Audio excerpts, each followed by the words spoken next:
Last week हमें market में एक अच्छा अपमूव देखने को मिला। उस अपमूव के बाद अगर हम बात करें, मार्केट ने कोई करेक्शन नहीं लिया था, यानी वन साइडेड रैली हमें देखने को मिली थी। अब उसी अपमूव का हमें एज ऑफ नाउ मार्केट में करेक्शन देखने को मिल रहा है, या फिर ये कहें प्रॉफिट बुकिंग देखने को मिल रहा है। Back to back 2 red candle बन चुकी हैं मार्केट में। कल भी हमें मार्केट में कुछ प्रॉफिट बुकिंग ही देखने को मिल सकता है, कुछ back to back red candle जिस तरह से ऊपर गए थे उसी तरह से नीचे आ रहे हैं। लेकिन ऐसे वीक मार्केट में भी एक शेयर की अगर हम बात करें, होम फर्स्ट फाइनेंस, ये स्ट्रॉन्ग बना रहा है, प्लस इसमें हुआ है ब्रेकआउट, प्लस इसमें रीटेस्ट के भी कंफर्मेशन यहाँ से हो गया है। मतलब कुल मिला के ये कहीं हमारे फोकस पर रह सकता है।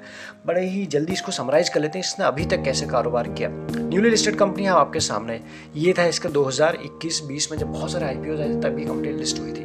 देन उसके बाद कैसा परफॉर्म है मंथली के टाइम फ्रेम में हम बात करें, मंथली यानी हर एक कैंडल 1 मंथ को बता रहा है। उसके बाद ये आप देख सकते हैं, और ये रिसेंट में जो हमने पूरा 2022 में हमने करेक्शन देखा है, ये उसी टाइम में ज़्यादा करेक्ट हुआ नहीं है, और उसके बाद ये इस लेवल को क्रैक करते हुए दिखाई पड़ रहा है। तो अगर हम बात करें ये लो से, और जो बिल्कुल इसने यहाँ पे टच किया है, यहाँ पे इसने ऑलमोस्ट 126% की रिटर्न दे चुका है अभी तक ये शेयर अभी तक। अब आगे देखते हैं, लेकिन ऐसे मार्केट में जहाँ शेयर ने रिटर्न नहीं दिए, इसने दिए, वो आप समझ सकते हैं। इतना आपको समझ में आ गया। वीकली के टाइम फ्रेम में देखते हैं तो ही और ज़्यादा चीज़ें क्लियर आएंगी। अब यहाँ आप देखें, सबसे पहले बात करें, ये लिस्ट हुआ, लिस्ट के बाद कुछ वीक तक नीचे रहा, देन उसके बाद एक स्विंग ऊपर दिया, और ये हमारे लिए बन गया पहला इसका ये कहें पहला टॉप। देन उसके बाद मार्केट में भी करेक्शन आया 2022 की हम बात करें, और रिसेंट के जो अपमूव आया मार्केट में, आपके पोर्टफोलियो में भी, आपके पसंदीदा शेयर में भी, इसमें भी आया। इसने क्या किया, इस अपमूव में इस अपने रेजिस्टेंस को ब्रेक कर दिया। तो वीकली के टाइम फ्रेम में ये आप देख सकते हैं, दिख रहा होगा आपको इजीली, ठीक है।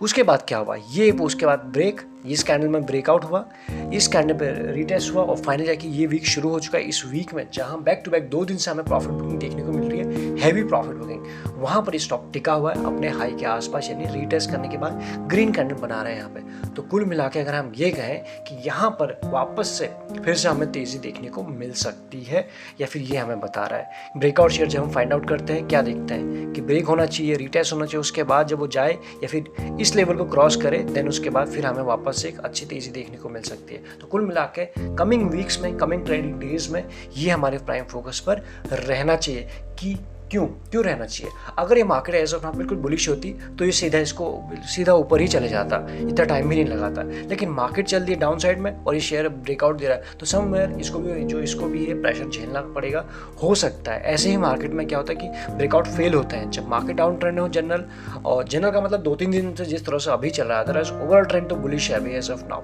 तो उस केस में ब्रेकआउट फेल होता है, फिर सस्टेन होता है। अभी तक तो सस्टेन हो रहा है, इसलिए शेयर कल के दिन प्राइम फोकस में हमारे डेफिनेटली रहना चाहिए। अब देखते हैं वनडे पे क्या हो रहा है, यहाँ पर चीज़ें आपको क्लियर हो जाएंगे अच्छी तरीके से। ये उसके हाइज थे, एंड देन उसने लंबे टाइम इसने कंसोलिडेट किया, जहाँ पे पोर्टफोलियोज डेली बेसिस पर डाउन जा रहे थे पूरे 2022 में। देन उसके बाद फाइनली इसका अप मूव है विथ वॉल्यूम के साथ। आप वॉल्यूम देख सकते हो किस तरह से इसमें वॉल्यूम रहा है। ये देखेंगे 1 2 3 4, ये 4 दिन चला। देन उसके बाद इसमें रीटेस्ट किया, जिस लेवल्स को ये ब्रेक करके ऊपर गया था, जूम कर लेते हैं, और रफली प्राइस निकल के आ रहा है 887 के आसपास।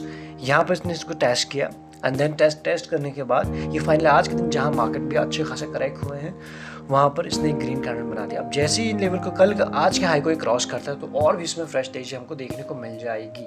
अदरवाइज सेफ एंट्री अगर हम बात करें, एक एंट्री यहाँ बनती थी, एक एंट्री अब इन लेवल के ऊपर ही बनेगी। यहाँ पर हम बात करें, इसका जो सिंपल सा रूल होता है, जब भी हम ब्रेकआउट किसी भी टाइम फ्रेम में उसको प्ले करते हैं, तो वही होता है, जो ब्रेकआउट कैंडल होती है उसी का अगर हम लो को हम ऐसा लेके चले, तो हमारा risk and reward ratio favourable नजर आ जाता है।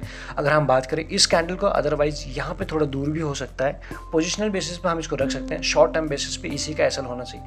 यहाँ एंट्री करते इसने ब्रेक किया, तो यहाँ से हमें फिर भी हम ट्रेड में रह सकते हैं। तो लेट्स सी, यहाँ पे एक एंट्री हो चुकी है। आप सेकंड एंट्री कल देखेंगे कि आज के हाई को या फिर इन लेवल को ये ब्रेक करता है। तो वैसे भी अगर हम बात करें, इसने मल्टी टाइम फ्रेम में, यानी अपने वीकली के टाइम फ्रेम में, डेली टाइम फ्रेम में ब्रेक किया। तो ऐसा नहीं सिर्फ यहाँ तक जाने के लिए इतना ही इसको आना था, और भी ये दूरी हमें दिखा सकता है। इसके जो लेवल्स होंगे, यानी ऊपर के अगर फाइनल टारगेट की बात करें, अभी इसने आज के दिन यहाँ 800 के 1000 को इसने रिसेंट में टच किया था। इसका जो अल्टीमेट टारगेट निकल के आ रहा था, जो भी हमारे पैरामीटर उसके बेसिस पे 1150 के आसपास।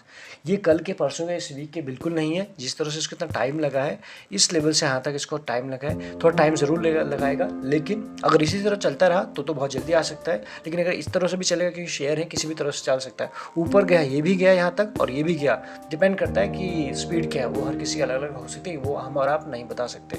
तो अल्टीमेट ये है कि यहाँ तक ये जाने की इसमें इतनी पोटेंशियल तो है शॉर्ट रन में। हो सकता है टाइम लगा दे, 1 महीना 2 महीना, एंड अभी भी इसमें रिस्क एंड रिवॉर्ड रेशियो थोड़ा फेवरेबल ही नज़र आ रहा है। लेकिन शॉर्ट टर्म वालों के लिए 1150 टारगेट नहीं है, और थोड़ा सा पोजिशनल बेसिस पे थोड़ा होल्ड करने के लिए, इसलिए आप इसके ऊपर आप थोड़ा रिसर्च कीजिए, एजुकेशन लीजिए, एंड देन उसके बाद ही कोई फाइनल डिसीजन लीजिए। क्योंकि हमने एक रफ आइडिया आपको समझा दिया है, कहाँ ब्रेकआउट हुआ है, कहाँ रिटेस्ट हो चुका है, कहाँ फिर से स्ट्रेंथ आ रही है, कहाँ वॉल्यूम के हिसाब से प्राइस बढ़ रहा है। सिर्फ ऐसा नहीं है कि प्राइस बढ़ रहा है, वॉल्यूम नहीं है। तो ये सारी चीज़ें हमने मैक्सिमम इस वीडियो में कवर कर ली है। तो बाकी मिलेंगे नेक्स्ट वीडियो में। सारी इंपॉर्टेंट लिंक्स मिलेंगे आपको डिस्क्रिप्शन में, लगे यूजफुल तो आप ज्वाइन बटन में कंसीडर कर सकते हैं। Thank you so much.